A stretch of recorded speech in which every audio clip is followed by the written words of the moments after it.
नर्मदे हर त्वदीय पादपंकजम नमामि देवी नर्मदे त्वदीय पादपंकजम नमामि देवी नर्मदे।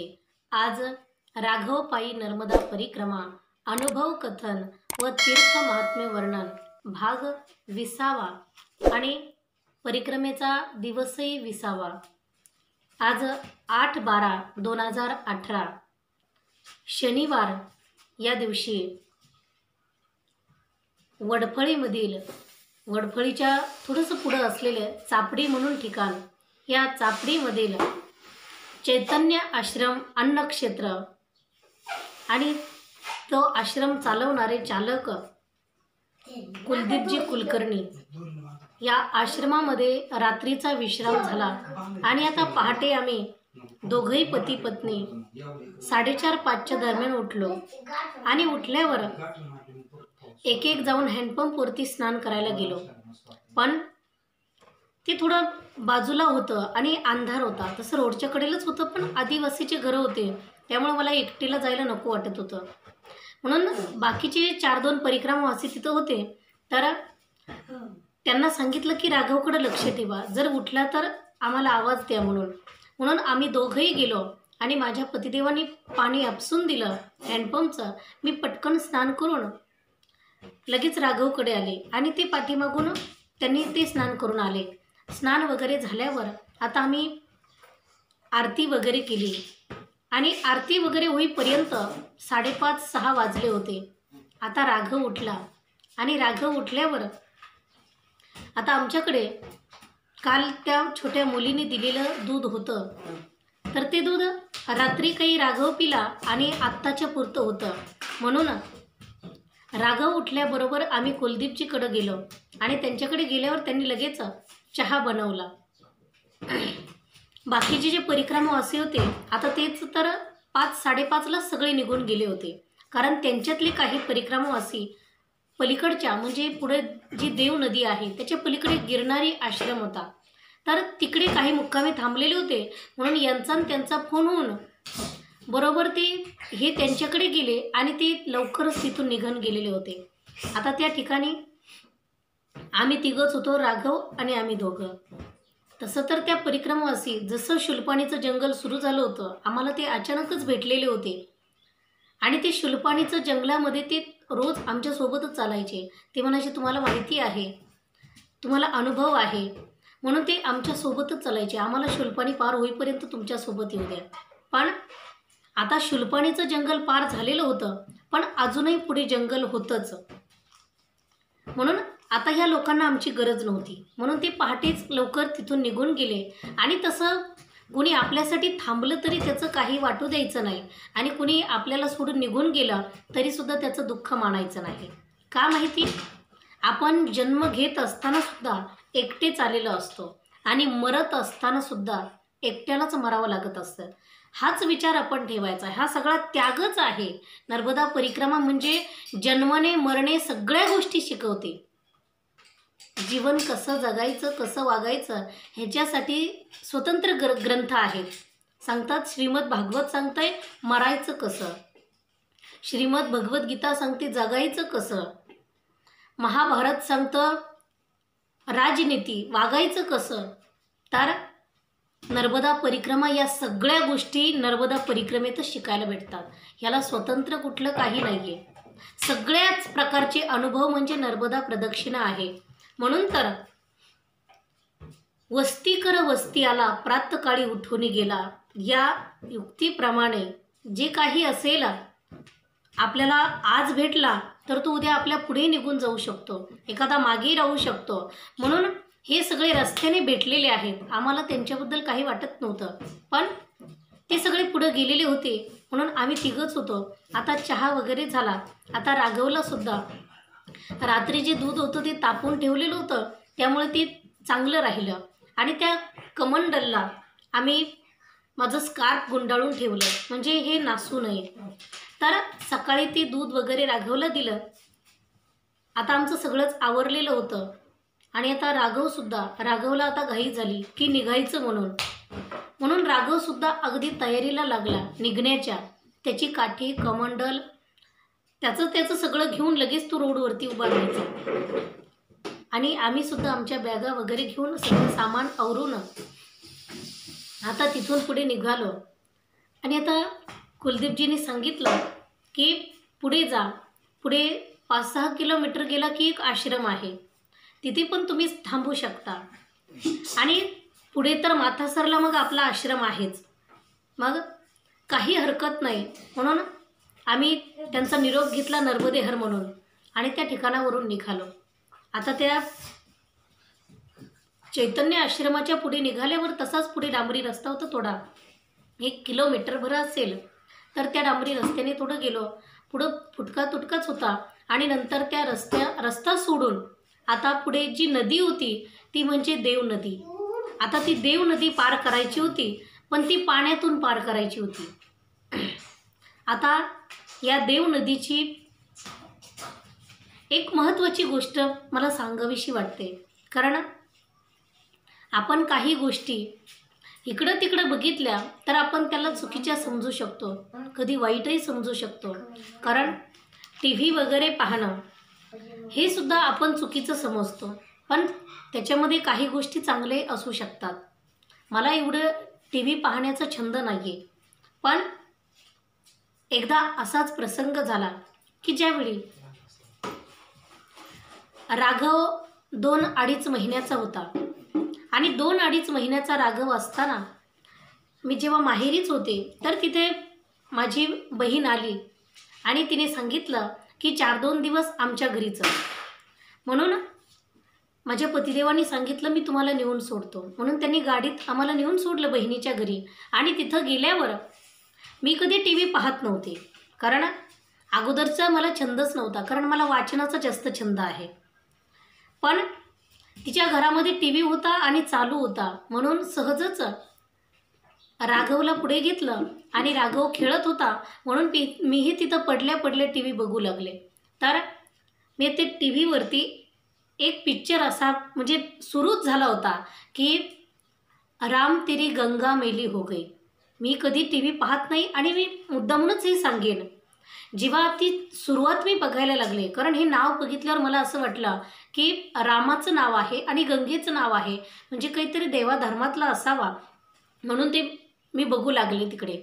तर पाहता पाहता मला अगदी सुरुवातीचंच दृश्य असं दिसलं की ती गंगा पाहत असताना मला असं भासू लागलं आणि असं वाटू लागलं, आपोआप मला या देव नदीची आठवण आली की जी देव नदी आज परिक्रमेमध्ये पार करतो आहोत, जी देव नदी महाराष्ट्र आणि गुजरातच्या बाउंड्रीवर आहे, त्या चैतन्य आश्रमाच्या पुढे गेल्यावर ती देव नदीची मला आठवण आली.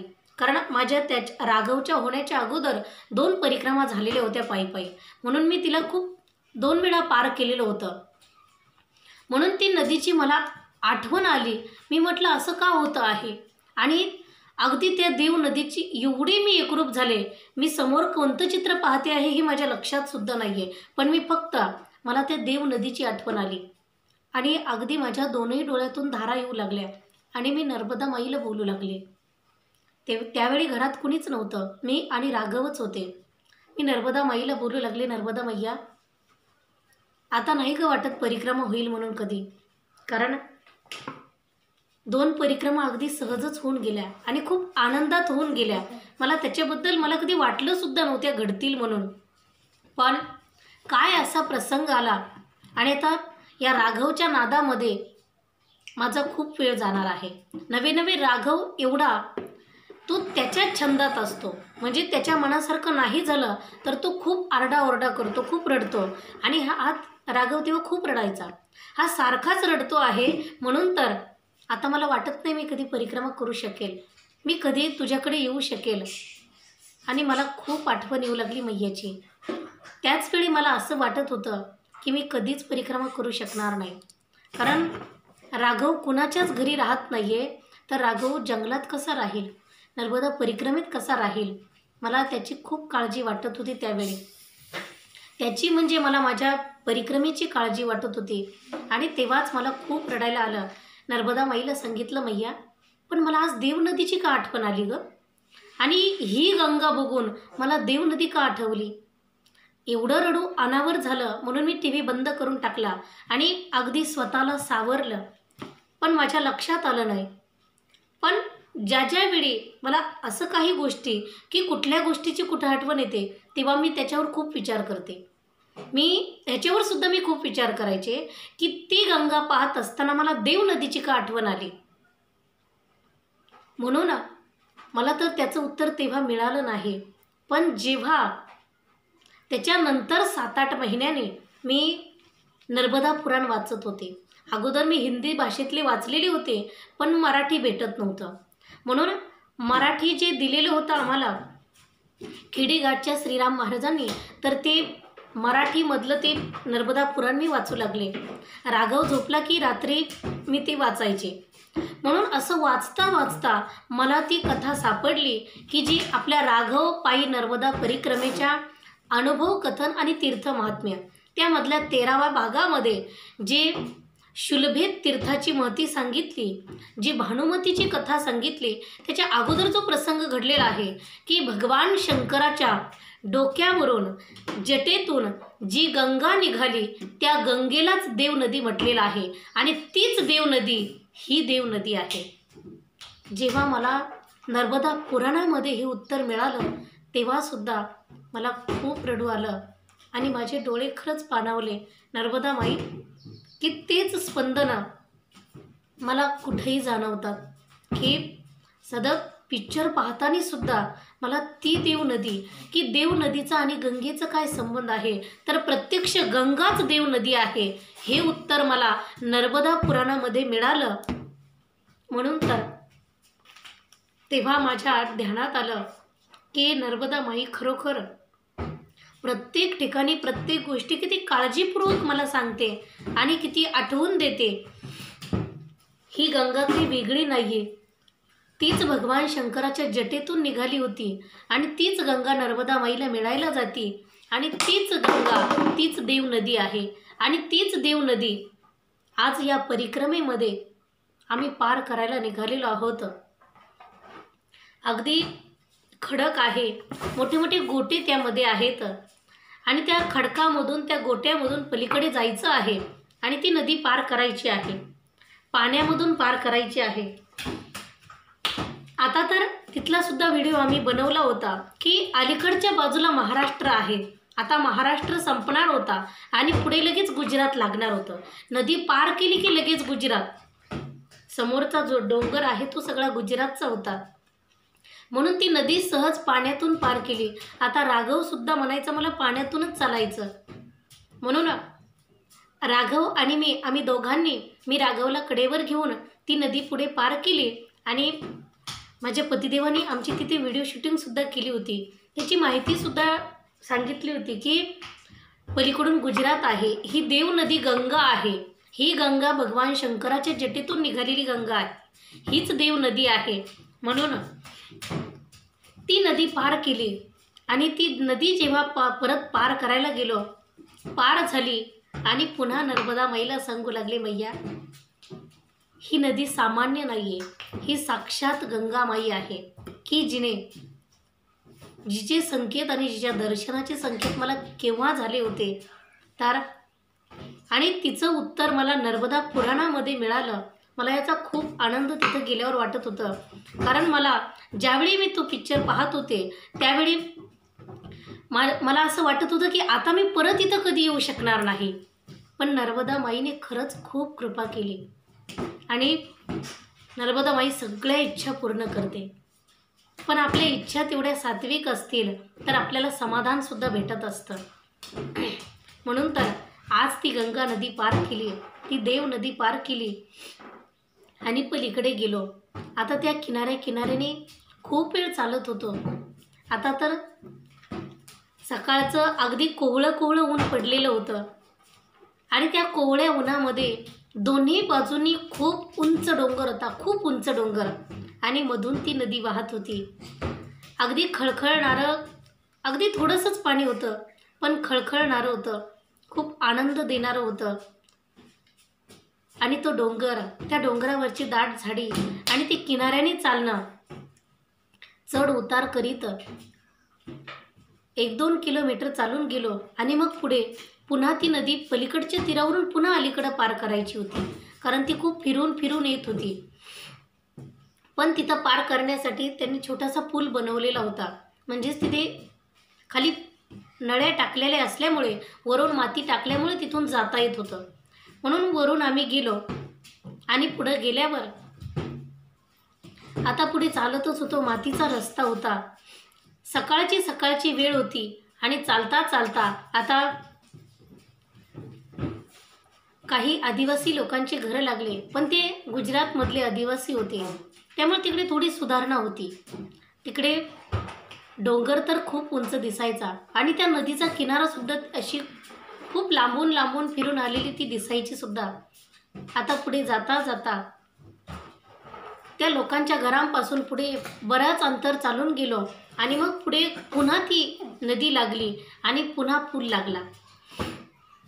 आता ती नदी पार केली पुन्हा एकदा आणि ते आता तिथेही सुद्धा पूल वगैरे छोटा झालेला होता, म्हणून त्या पुलावरून पलीकडे गेलो.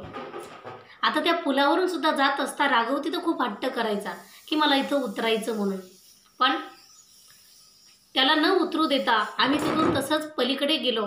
आणि पलीकडे गेल्यावर आता असं वाटत होतं की आजचा प्रवास खूप चांगला होईल, खूप आनंदात होईल, कारण पुढे गेल्यावर लगेच आश्रम आहे.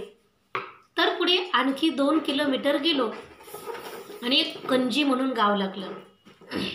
आता सगळं त्या नदीच्या किनाऱ्याच काही प्रवास होता आणि नदी सोडून पुढे वरती चढलो तर त्या कंजी गावाच्या अलीकडेच एक घर होतं, आदिवासीचंच घर होतं.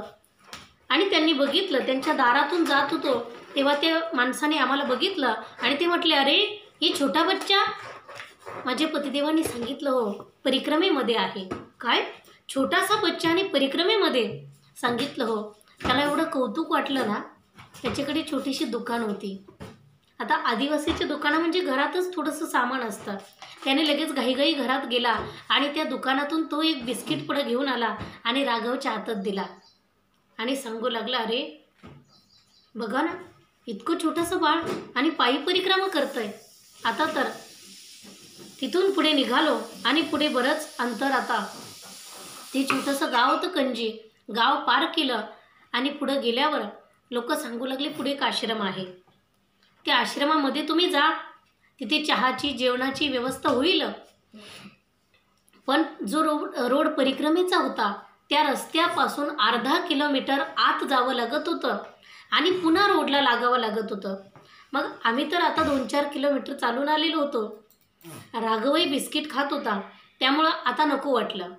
आणि जरी केलं तरी आता आपल्याकडे दूध नाही आहे, म्हणून आता तिकडे जाण्यापेक्षा आपण पुढं कुठेतरी थांबू या विचाराने आम्ही त्या आश्रमाकडे गेलो नाही.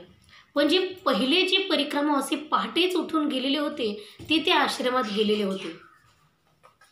आम्हाला बघून ते आम्हाला हाक मारत होते की या इकडं चहा घ्यायला, या इकडं. पण ते खूप लांब दिसत होतं, कारण आश्रम तसा जवळच होता, पण त्याला रस्ता खूप लांबून होता, फिरून फिरून असा यायचा. म्हणून नको वाटलं. त्यांना सांगितलं, नाही नाही आम्ही चालतो हळूहळू. आता तर आम्ही पुढं गेल्यावर ते परिक्रमावासी सुद्धा आमच्या मागे लगेच निघाले. पण लगेच निघाल्यावर आम्ही थोडं पुढं गेलो आणि आता राघवला टॉयलेटला बसायचं होतं, म्हणून हँडपंपवरती, तिथं शेजारी हँडपंप होता, तिथून पाणी वगैरे भरून घेतलं कमंडलमध्ये आणि आता पुढे गेल्यावर राघव टॉयलेटला बसला. आमचा वेळ तिथं गेला. हे मागून हे सगळे परिक्रमावासी परत आले आणि पुढे निघून गेले, कारण यांच्या पायामध्ये चप्पल बूट होते, त्यामुळे हे पटपट चालून पुढे जाऊ शकत होते आणि सगळे पुरुष माणसं होते, म्हणून हे सगळे पुढे निघून गेले. आणि आता पुढे गेल्यावर आम्ही सुद्धा राघवचं आवरल्यावर आम्ही सुद्धा हळूहळू पुन्हा चालायला सुरुवात केली. आता सिमेंटचा छोटा रस्ता होता, पण फुटतूट झालेलीच होती. अगदी ते सिमेंटचे खडे, जे वाळूचे खडे होते त्या रस्त्यावर होते, खूप टोचायचे ते, पण नर्मदेहर म्हणून चालायचं. आता थोडं पुढं गेल्यावर खूप उंच असा चढ लागला आणि तो चढ चढून गेल्यावर पुन्हा उतार लागला. उताराने उतरत असता खाली खूप मोठा नाला होता, त्याच्यामध्ये पाणी वगैरे होतं. आता तो त्या नाल्यामध्ये उतरून पुन्हा थोडंसं चढल्यावर मग असा डोंगराच्या कडेकडेने रस्ता होता. खूप फिरून फिरून फिरून त्यांनी असा रस्ता बनवला होता पाऊलवाट. खूप गोल गोल गोल त्या डोंगराच्या कडेकडेनं अगदी खूप वेळ आमचा त्याच्यामध्ये गेला आणि खूप दिसायला खूप जवळच दिसायचं, पण रस्त्याने खूप लांबून फिरून यावं लागायचं. असं करता करता अशा प्रवासामध्ये खूप वेळ गेला आणि पुढं गेल्यावर मग आदिवासीची 1-2 घरं लागले. आता असं वाटलं होतं की थोडं इथं थांबावं, पण थांबण्यासारखं काही सावली वगैरे असं काही बसण्यासारखं दिसत नव्हतं.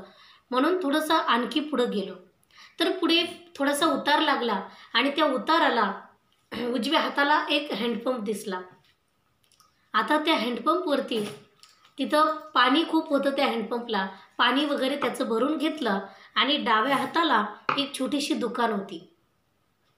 आता तर आम्ही दोघांनी असा विचार केला की या दुकानाजवळ थोडं थांबू आणि तिथूनच आपण त्यांच्याकडून काही राघवला बिस्किट चाऊमिन काहीतरी घेऊ, म्हणजे राघवही थोडासा काही खाल्लं तर त्यालाही बरं वाटेल आणि आपणही काहीतरी बिस्किट वगैरे खाऊ.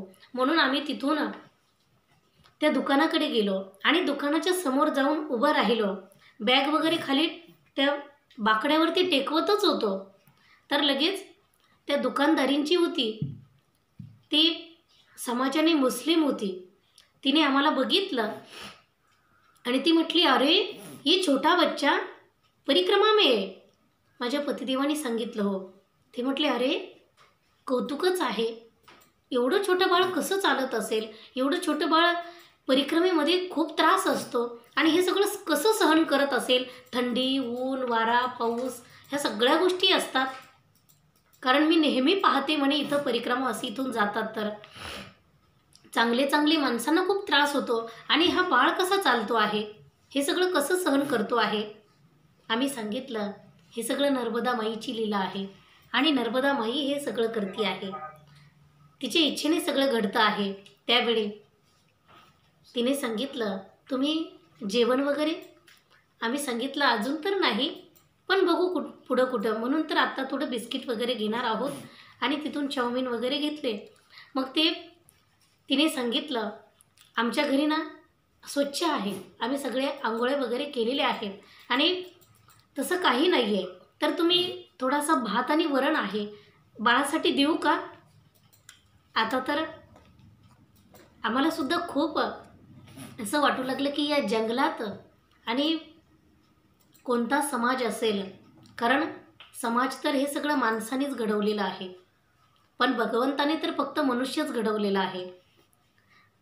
कारण माणसाला सुखी जगायचं असेल तर फक्त माणूस म्हणून जगलं तर सुख भेटतं आणि आनंद भेटतो. आपण जर कोणत्याही प्रकारचा वाद करत बसलो तर आपल्याला दुःखच भेटतं. म्हणून भगवंताने सगळी माणसंच बनवलेले आहेत आणि सगळे सारखेच बनवलेले आहेत. म्हणून तर सगळ्यांचा धर्म एकच आहे की दया, परोपकार, सत्य, अहिंसा हाच तर सगळ्यांसाठी धर्म आहे आणि हीच तर सगळ्यांची जात आहे.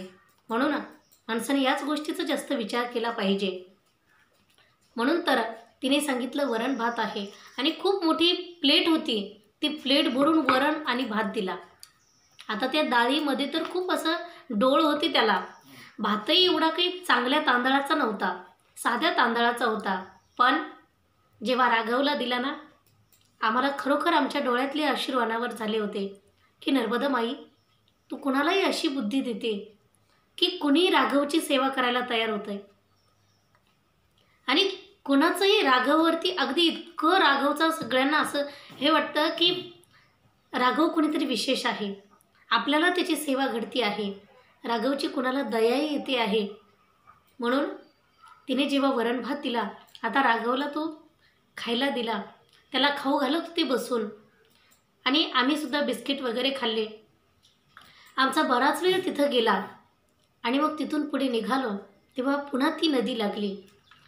आता त्या नदीमध्ये गुडघ्या इतकं पाणी असेल, मग पण वाहतं पाणी आहे म्हणून कमंडलमध्ये पुन्हा ते पाणी भरून घेतलं, कारण त्या हँडपंपचं पाणी असं कळक कळक लागायचं, खूप हलकं पाणी होतं. म्हणून त्या नदीतलं पाणी भरून घेतलं आणि आता नदीतून वर चढलं की खूप तीव्र असा चढ होता आणि खूप उंच होता. म्हणून माझ्या पतिदेवाने सांगितलं, राघवला माझ्याकडे दे. आता राघवला खेळवीत खेळवीत ती बरोबर घेऊन चालणार, म्हणून त्यांनी राघवला खांद्यावर घेतलं त्यांच्याही पाठीवर खूप मोठी बॅग होती आणि मी आता 2 कमंडल आणि तिघांच्या काठ्या घेऊन वरती आम्ही सगळे चढू लागलो. आता आम्ही तिघंच होतो. खूप रखरख झालेली होती आणि खूप खडे होते. एवढे खडे होते त्या रस्त्याने.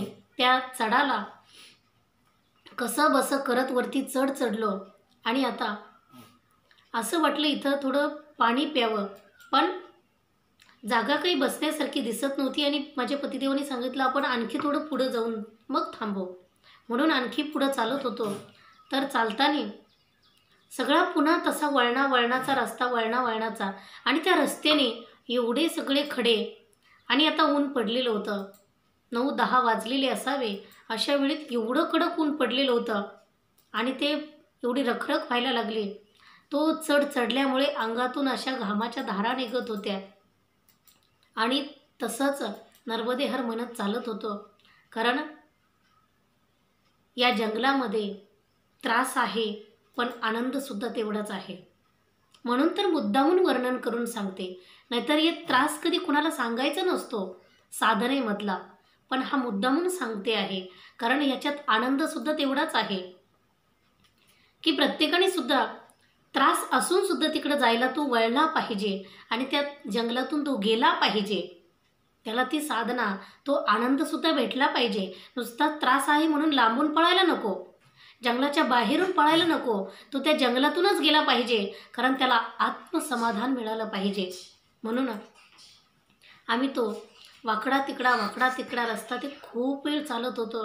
अगदी आमचा तासभर त्याच्यामध्ये गेला तरी तो रस्ता उरकत नव्हता.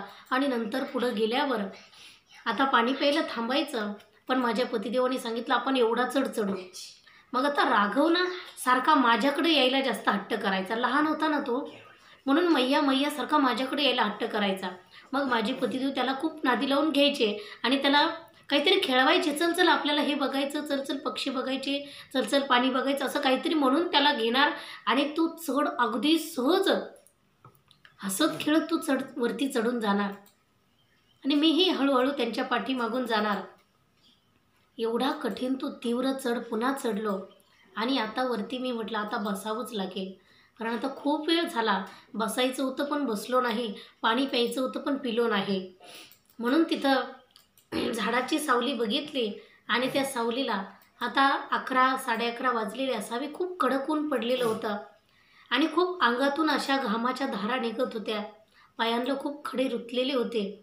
अशा वेळी त्या ठिकाणी बसलो आणि पाणी पित होतो, कारण त्या ठिकाणी खूप आनंद भेटतो. तो आनंद म्हणजे हा परिसर म्हणजे अश्वत्थामाचा परिसर आहे.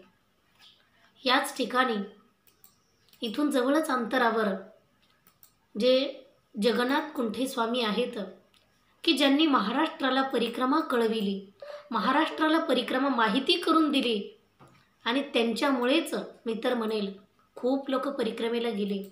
खूप लोक नर्मदा माईचे अगदी जवळचे झाले ते कुंठे स्वामीमुळे. त्या कुंठे स्वामींना अश्वत्थामाचं याच ठिकाणी दर्शन झालं होतं.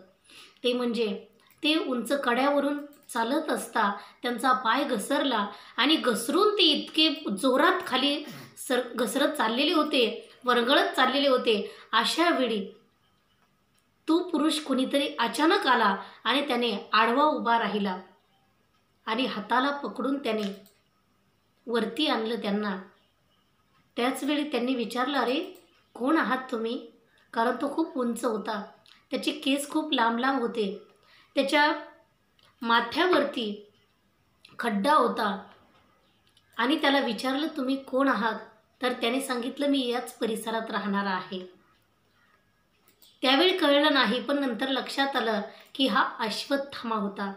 म्हणून हा अश्वत्थामाचा परिसर आहे. अश्वत्थामा जरी शापित असला तरी तो खूप पुण्यवान असावा. तो चिरंजीव आहे आणि भगवंताने त्याला अति पवित्र ठिकाण नर्मदा माईचा किनारा दिला. तोही नर्मदा माईचं हृदयस्थान शिल्पाणीच्या जंगलामध्ये राहायला त्याला परवानगी दिली. केवढी भाग्याची गोष्ट आहे. आणि त्याचं दर्शन परिक्रमा असेल झालं तर परिक्रमा सफल झाली असं समजतात. म्हणून त्या ठिकाणी बसलेलो असता आम्हाला दोघांनाही आठवण येत होती की कारण तो खूप उंच उंच सगळे डोंगर दिसत होते. आम्ही खूप उंचावर बसलेलो होतो आणि तिथून सहजच नर्मदा माईचं जलसुद्धा दिसत होतं. जे धरणाचं पाणी भरलेलं आहे ना, ते पाणीसुद्धा तिथून दिसत होतं. आता वेगळाच आनंद वाटत होता. असं वाटत होतं नर्मदा माई किती दिवसांनी आपल्याला तिचं दर्शन झालं. जसं गोंगशामधून निघालो तशी नर्मदा माई परत पाहायला मिळाली नव्हती. म्हणून आज पुन्हा नर्मदा माई बघायला मिळाली. आता नर्मदा माईच्या जवळ आलेलो आहोत असं वाटू लागलं, पण तसं नव्हतं. तिथून दिसत होती जवळ, पण खूप लांबून मैयाकडे जायचं होतं. आणि तिथं जेव्हा बसलेलो असताना अचानकच हे सगळे जे 10-15 परिक्रमावासी होते की जे आम्हाला पार करून पुढे गेलेले होते, ते अचानक टपटप टपटप पायांचा आवाज येऊ लागला आणि त्यांची बडबड बडबड ऐकू येऊ लागली. अरे, पाठीमागून कोण आलंय? आणखीन वेगळे परिक्रमावासी आलेत की काय? म्हणून आम्ही सावध झालो आणि बघू लागलो, तर पाहतो तर हे तर आत्ताचेच परिक्रमावासी आहेत की आपल्या पुढे निघून गेलेले. अरे, ते म्हटले, तुम्ही इथं कसे? आम्ही म्हटलं, आम्ही म्हणजे आम्ही रस्त्याने चालतो आहोत. पण आम्ही म्हटलं, हे सगळं आम्हीच तुम्हाला विचारायला पाहिजे की तुम्ही इकडं कसे? तुम्ही तर आमच्या खूप पुढे निघालेले होते, आता तुम्ही खूप पुढे पाहिजे होते. ते म्हटले, आमचा जरा घोळच झाला. काय घोळ झाला? त्यांनी सांगितलं, आम्ही सरळ पुढे 2 पाऊल वाटा होत्या, तर एके ठिकाणी आम्ही विचारायला पाहिजे होतं. न विचारता जी पाऊलवाट चांगली दिसली आम्ही त्या पाऊलवाटेने निघून गेलो. पण ती पाऊलवाट परिक्रमेची नसून ती पाऊलवाट त्या आदिवासी लोकांची नावाड्यांची होती की जे नाव घेऊन धरणाकडे जात होते. धरणाकडे ज्यांना नावेकडे जायचं होतं ती त्यांची रोजची येण्या जाण्याची पाऊलवाट होती. आम्ही त्या पाऊलवाटेने गेलो तर इतकं लांब भटकलो, इतके लांब भटकलो की थेट आम्ही मैयाच्या किनाऱ्यावरतीच गेलो. आणि एवढं सगळं पाणी बघितलं, एवढं मोठं धरण दिसल्यावर आम्ही तिथल्या त्या नावाड्यांना विचारलं, अरे, आम्ही इकडे कुठं आलोय? परिक्रमेचा रस्ता कुठं आहे? ते म्हणते, बाबा, आप तो भटक गए, रस्ता तो बहुत दूर आहे. आता आम्हाला प्रश्न पडला काय करावं. मग म्हटलं, आता कुठं जायचं आम्ही? त्यांनी सांगितलं, तुम्हाला पलीकडे जायचं असेल तर नावेतून पार करून देतो. असं तो गमतीनं म्हटला. त्यावेळी हे म्हटले, अरे, आपण खूप चुकलो, आपण कोणालाच विचारलं नाही. म्हणून ते पुन्हा मागे वळले आणि पुन्हा एवढे फिरवून फिरवून ते आमच्याजवळ आले होते. कारण आम्ही 2-3 ठिकाणी थांबून आलेलो होतो. म्हणून आम्हाला, आणि आमची चाल किती असणार? पायाला खडे रुततात म्हटल्यावर चप्पल घालून चालणाऱ्या माणसाचं आणि बिना चप्पलाच्या फरकच पडणार ना. आम्ही खूप हळूहळू चालणारे, हे खूप फास्ट चालणारे. पायात चप्पल बूट असल्यामुळे एवढे फास्ट चालून हे एवढ्या लांब गेले आणि परत आमच्याजवळ आले. तेव्हा त्यांना खूप पश्चाताप होऊ लागला. आमच्याजवळ थोडा वेळ बसले. सगळ्यांनी बसा, कारण सगळे एकमेकावर रागवत होते. आता म्हणत होते, ह्यानेच विचारलं नाही म्हणून चुकलो. तो म्हटलं, त्याला विचारायला काय झालं होतं? तो म्हटलं, मग मला कशाला पुढं घालतं, तुम्ही विचारायचं ना. असं त्यांचा वादविवाद सुरू झाला. तेव्हा माझ्या पतिदेवानी सांगितलं, सगळ्यांनी खाली बसा, पाणी प्या, शांत व्हा जरा, आणि मग आता चालायला लागला. आता काही अडचण नाही, आता सगळा उतार आहे. मग थोडं त्यांना बरं वाटलं. मग पाणी वगैरे पिले आणि ते पुन्हा आता पुढं निघाले. आम्ही सुद्धा आता राघवला घेऊन पुन्हा निघालो. पण आता या ठिकाणापासून रस्ता बनवलेला होता. कारण आम्ही 2015-16च्या परिक्रमेमध्ये जेव्हा गेलो होतो तेव्हा त्या रस्त्याचं काम चालू होतं. म्हणजे मातीचा रस्ता JCBने बनवत होते. पण आता त्या रस्त्यावर खडी, अगदी मोठे मोठे दगड असे खडीचे त्याच्यावर पसरलेले होते. आता त्या खड्यामधून चालायचं म्हटलं की प्रत्येक पाऊल अगदी खूप कसरतीचा होता. खूप कठीण वाटत होतं. आता सांगताना सुद्धा डोळ्यात पाणी येतंय. म्हणून जेव्हा तो रस्ता उतरत होतो, उतार तर होता, पण थोडं पुढं गेलो ना तर त्याच्यावर डांबर टाकलेलं होतं. आणि आता कडक ऊन पडलेलं होतं. 12 वाजत आलेले होते. एवढ्या कडक उन्हामध्ये ते नवीन डांबर एवढं पगळलेलं होतं की आता पायाला डांबर चिकटू लागलं. कडेने अजिबात रस्ता नाही, लगेच खाली दरी आहे. कसं चालत होतो आणि कसं नाही काही कळत नव्हतं. आणि राघव पायी चालायचा हट्ट करत होता. माझ्या पतिदेवाने बळच त्याला खांद्यावर घेतलं आणि त्याला गप्पा गोष्टी सांगत, चल पुढे गाय आहे, चल पुढे म्हैस आहे, असं काहीतरी सांगत त्याला पुढं घेऊन चालायचे. पण पायाला सगळं डांबर चिटकलेलं होतं आणि त्या डांबरासोबत त्या डांबराचे खडे जे होते ते सुद्धा चिटकायचे. काढायला गेलं की असंच आम्ही खड्याने असं पाय खाली रगडूनच ते काढायचो आणि चालायचो. तेवढ्यासाठी बसत नव्हतो. असं चालून चालून 1-1.5 किलोमीटर ते सगळं पसरलेलं होतं. आता तो उतार पुन्हा उतरलो. खाली आल्यावर खूप कडक ऊन पडलेलं आहे. सगळा घाम निघतो आहे आणि पाय अगदी हिदिदे झालेले आहेत. आता काय करावं काही कळत नाही. म्हणून पुढे एक झाड दिसलं. खूप मोठं झाड होतं, मोहाचं झाड होतं. त्या झाडाखाली बसलो सावलीला आणि डाव्या बाजूला उजव्या बाजूला एक हँडपंप होता. तिथं हँडपंपच्या जवळच एक घर होतं छोटंसं कुडाचं आणि तिथे एक दुकान होती. कारण आम्ही 2013-14च्या परिक्रमेमध्ये सुद्धा तिथं थांबलो होतो आणि 15-16च्या परिक्रमेमध्ये सुद्धा थांबलो होतो तिथं. म्हणून तिथं दुकान आहे असं माहिती होतं. तर तिथल्या पोरांना विचारलं, अरे इथं दुकान आहे ना? ते म्हटले हो. म्हणे चालू आहे का? त्यांनी सांगितलं, दुकानदार तिथं आंघोळ करतोय हँडपंपवरती. मग तिथं सावलीला थोडा वेळ बसलो आणि ते हँडपंपचं पाणी आणलं.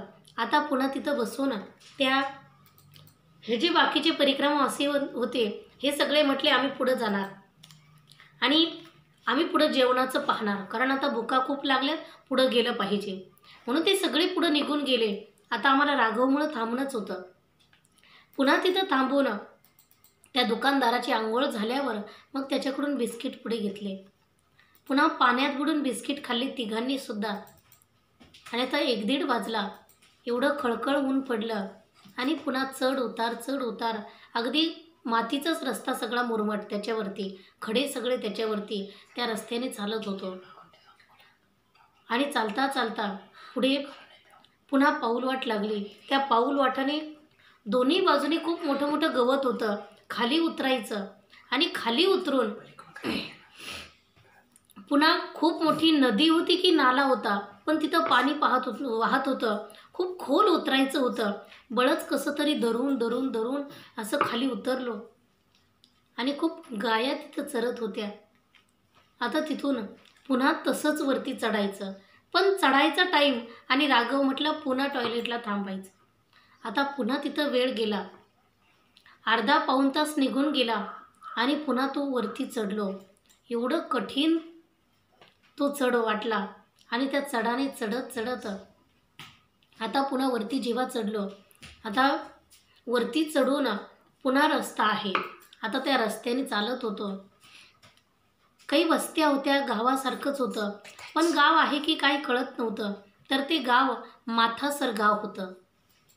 आता भरपूर अंतर आम्ही चाललेलो होतो सकाळपासून आणि बिस्किट किती खाल्ले तरी जेवल्यासारखं कधीच वाटत नाही, म्हणून ते चालतच होतो.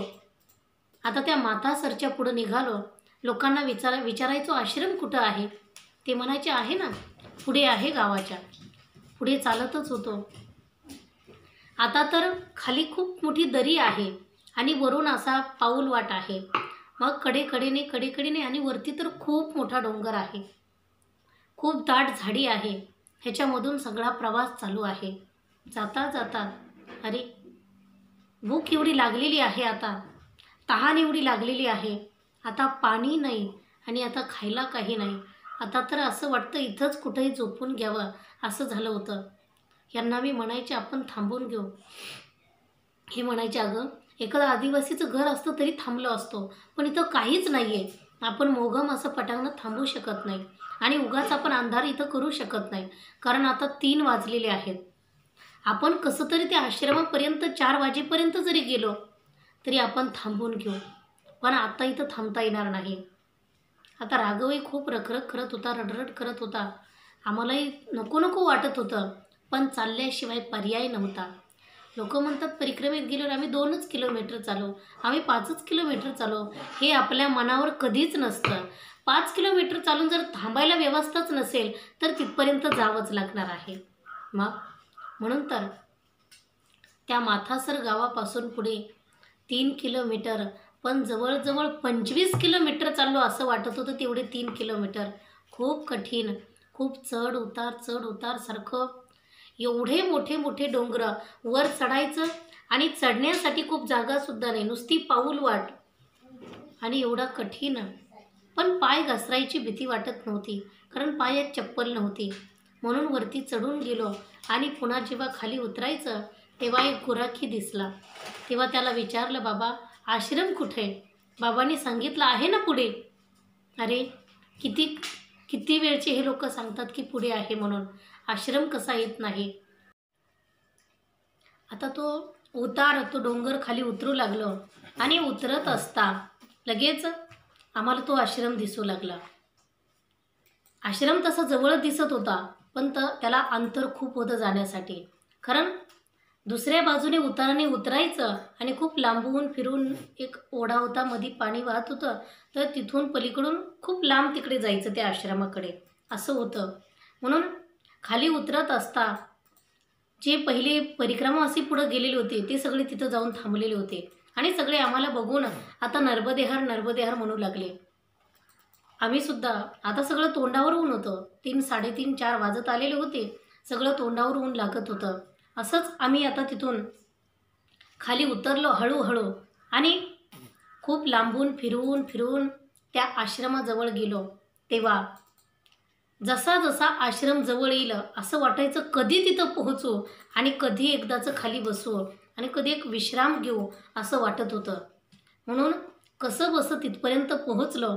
आश्रमात गेल्यावर तिथं आश्रमाच्या बाहेरच्या बाजूने थोडीशी सावली होती, तिथंच बसलो. त्याला काही भिंती वगैरे नव्हत्या, सगळं असं मॅट वगैरे ते चटाया वगैरे लावलेल्या होत्या आणि असं लाकडं वगैरेच लावलेली होती, काही ते शेडनेट वगैरे लावलेलं होतं, भिंती वगैरे नव्हत्या. पण खूप सुंदर बनवलेला होता. अगदी त्याला कंपाऊंड त्या लाकडाचंच, गेटसुद्धा लाकडाचं छान बनवलेलं होतं. म्हणून तिथं जाऊन लगेच सावलीला बसलो आणि तिथं गेल्यावर ते बाकीचे परिक्रमा असे आता सगळ्यांनी खिचडी भात खाल्लेला होता आणि आम्हाला सुद्धा विचारू लागले, तुम्ही पण जेवणार आहात ना? आता तर लगेच आम्हाला सुद्धा त्यांनी जेवायला दिलं, जेवण वगैरे केलं आणि आता सगळेच जण म्हटले आपण खूप थकलोय, कारण पहाटेपासून चालतोय. अंतर तसं खूप चाललेलं नव्हतं, 19 किलोमीटर झालेलं होतं, पण खूप चालण्यासारखं वाटत होतं. सगळेच खूप थकले होते आणि त्यांनी सुद्धा सांगितलं आपण सगळेच थांबून घेऊ आज, कारण आता इथून निघाल्यावर 7 किलोमीटरपर्यंत गाव नाही, पुन्हा जंगलच आहे. मग 7 किलोमीटर आपलं जाणं होतंय नाही होतंय, थकलेलो आहे, त्यापेक्षा इथं थांबून घेऊ आणि सकाळी लवकर निघून जाऊ. मग सगळ्यांनीच होकार दिला. आता तो खिचडी भात त्यांनी खाल्लेला होता, आम्हाला सुद्धा थोडा दिला आणि कारण आता संध्याकाळचं पुन्हा स्वयंपाक होणारच होता, संध्याकाळी पुन्हा जेवणं होणारच होते, म्हणून तो भात खाल्ला आणि आता थोड्या वेळ आराम केला. पण पाण्याबद्दल विचारू लागला, पाणी आहे का कुठं? तर त्यांनी सांगितलं तो ओढा लागला ना रस्त्यात, तर तो ओढा फिरून खूप लांबपर्यंत इकडं आहे, तर तिकडं त्या ओढ्याला जावं लागतं, अंतर खूप आहे. आता कोण जाईल पाणी आणायला? खूप मोठा प्रश्न निर्माण झाला. मग पण आता लेकरासाठी सगळ्या गोष्टी कराव्या लागत होत्या. जे लोक एकटे आहेत त्यांचं काय नाही, गेले तर गेले, नाही कंटाळाही केला तरी काही अडचण नाही, पण आम्हाला जावंच लागत होतं, पाणी आणावंच लागत होतं. म्हणून माझे पतिदेव हळूहळू गेले आणि 2 कमंडल भरून आणले.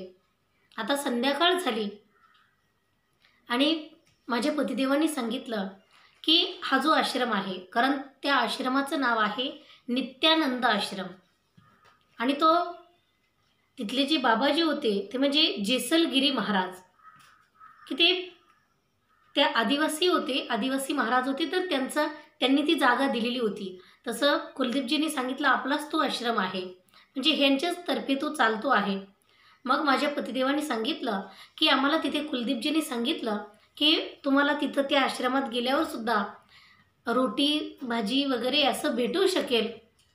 तर माझ्या पतिदेवांनी सांगितलं की सगळेच लोक खूप थकून आलेले आहेत आणि एक असं महाराष्ट्रातल्या लोकांना भात जास्त जमत नाही आहे, तर एक एक रोटी मिळाली तर बरं होईल. ते म्हटले नाही नाही, अजिबात नाही, पीठच नाही. मग सगळेच परिक्रमावासी तक्रार करायला लागले, काय आहे या लोकांचं? तसं तर आपला काही अधिकार नाही, जसं असेल तसं खायचं, जसं असेल तसं राहायचं. पण सगळे चर्चा करू लागले. इथून तिथून आपण पाहतो की देणारे देतात आणि हे असं का करतात?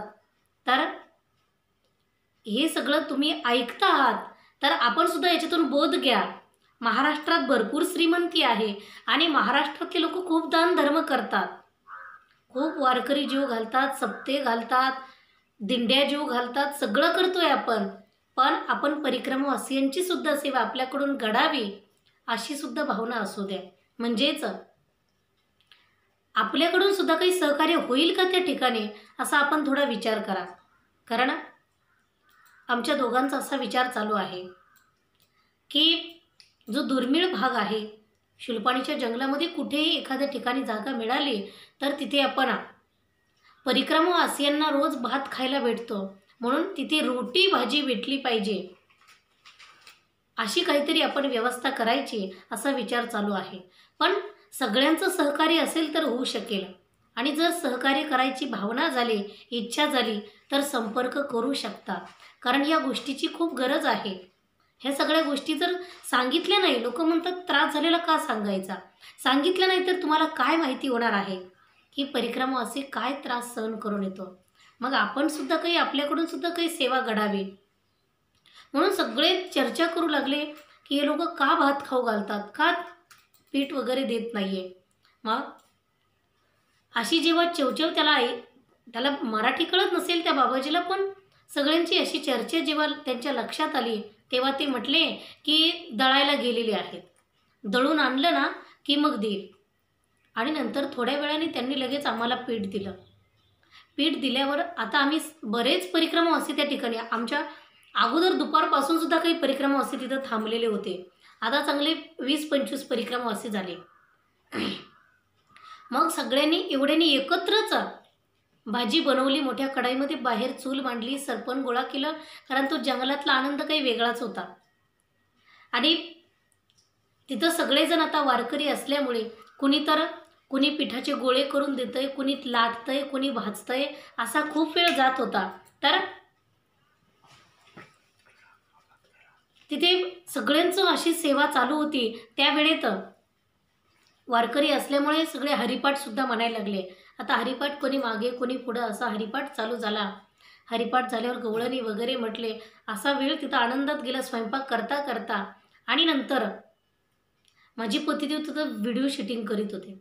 व्हिडिओ शूटिंग करत असतानाच एवढे 5-6 कुत्रे तिथं आले आणि त्या कुत्र्यांची लवकरच अगदी आमच्या अंगावर यायला लागली.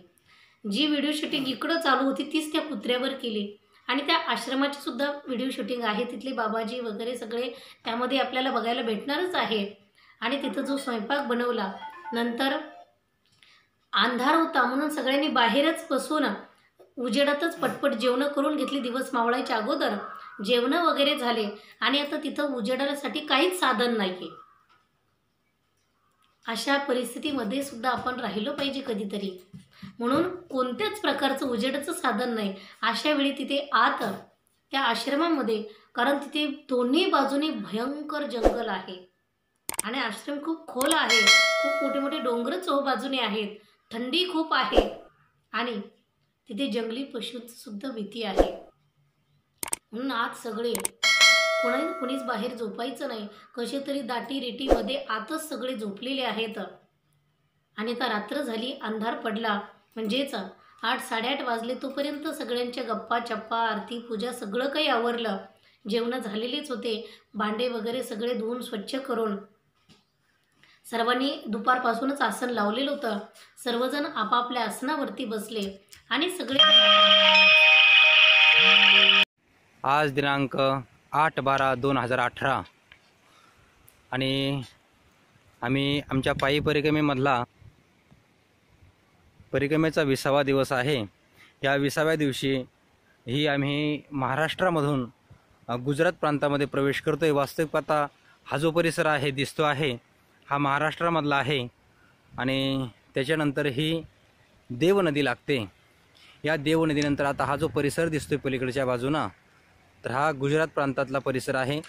वास्तविक पाहता शुलपाणी झाडीतला हा परिसर आहे.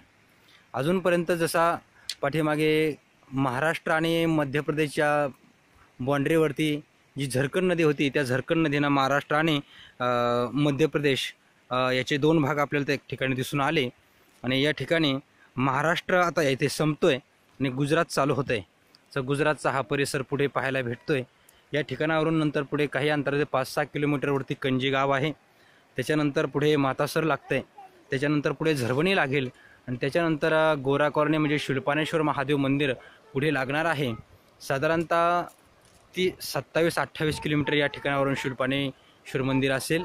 परंतु सर्व जो परिसर आहे झाडीचा आहे, जंगलाचा आहे, चढ उतार असा प्रकारचा हा परिसर पुढचा आहे. या परिसरामधून सर्वजण आम्ही जातोय.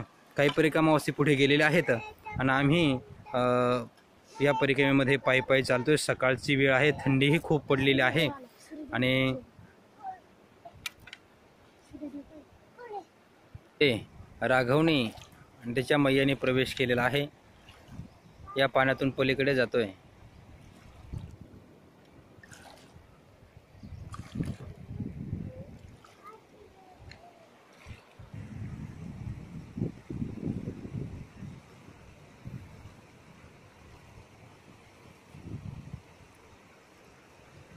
थंडगार हवेमधून, थंडगार वातावरणामधून, या ठिकाणी थंड पाण्यामधून ही नदी पार केलेली आहे.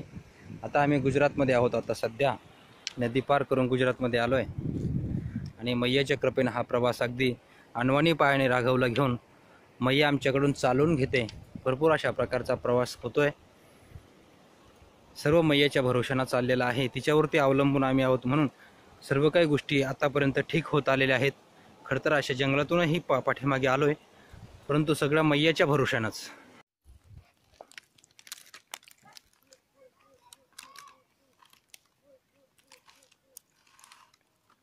शेव खायची काय? शेव देऊ? संपलं. शेव देऊ का मग? हे देऊ खाली. अजून आणायचं, अजून खायचं.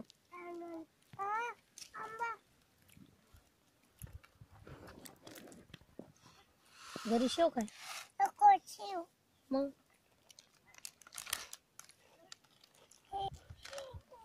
तेच घ्यायचं.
आपली ना मैया. गोरक्ष बळ आला काही नाही प्रति ज्ञानदेवा सार चोजविले गोरक्ष वळाला गैने प्रती संसार सुखाचा परिणाम आनंदे भरीन तिन्ही लोक गे माये तया पंढरपुरा भेटेन माहेरा फुलिया सर्व सुकृताचे फळ मिळाईन शिमोमी देईन पांडुरंगा परमादेवर विठ्ठलाचे आपुले सेवेसाठी करून ठेला गे माये तया पंढरपुरा भेटेन माहेरा फुलिया मन पुण्य यांचा होईन सेवक हे द्वंद्वादिक दुरावेली सेवर मज दावी नारायण त्याच्या पुन्हा प्रगटोनी बहु अवघड आई संत भीती विठी करुणा के ऐसेर मज लावी नारायण तुमचं भार पंढरत कीर्तनाचा गजर होतो संगभरे कीर्तनात प्रेम हरिदास नाथ देव उभा मंगळात ज्ञानेश्वर नाम याचा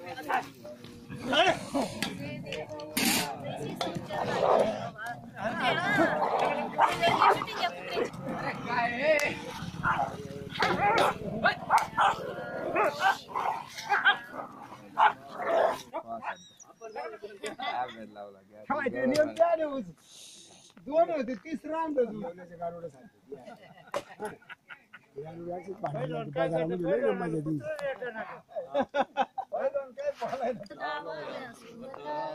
शूर आणि धीर स्वामी काजी तो सादर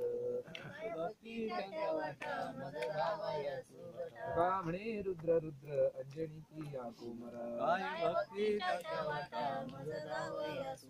कधी भेटेल रघुपती कमगला रघुपती कमगला पितावर मिलापती कधी भेटेल रघुपती कमगला सांगा मारुती कधी भेटन रघुपती व मजला सांगा बा मारुती साधू चळले माझे मज कळले साधू छळले मग मज कळले वनिराक्षस संगती वनिराक्षस संगती कधी भेटेल रघुपती सांगा मारुती अनादनी आश्रय तुझा एका जनार्दने आश्रय तुझा एक जनादनी आश्रय तुझा जन जन जानकी शतन जन जानकी कधी भेटेल रघुपती कमजला